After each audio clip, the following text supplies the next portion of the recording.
Guys, welcome back to my channel. आणि आजच्या व्लॉगमध्ये मी तुम्हाला अपडेट देणार आहे की आमचा ट्रिप कसा एंड झाला.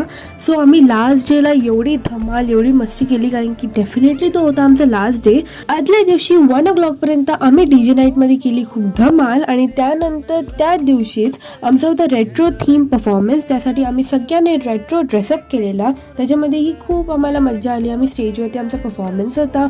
त्यानंतर मग होतं आमचं टी शर्ट पेंटिंग, आणि तेव्हा मी इंडियाचा टी शर्ट पेंट केलेला. त्यानंतर थोड्या वेळनंतर आम्हाला चेंज करून जायचं होतं स्विमिंग करण्यासाठी. आम्ही 1 hour पर्यंत स्विमिंग केली आणि त्यानंतर आम्ही आलो आमच्या ट्रेडिशनल्समध्ये. इथे आम्ही व्हिडिओसाठी मस्तपैकी पोझिंग करत होतो. आणि त्यानंतर मग आमचा होता निघण्याचा टाईम, जिथे आम्ही निघालो आणि आम्ही रात्री 9 o'clock घरी पण पोचलो. तर हा होता माझा दमनचा व्लॉग, जो होता रायन टीन कॅम्प. तुम्हाला कसं वाटलं मला कमेंटमध्ये प्लीज सांगा. Bye bye.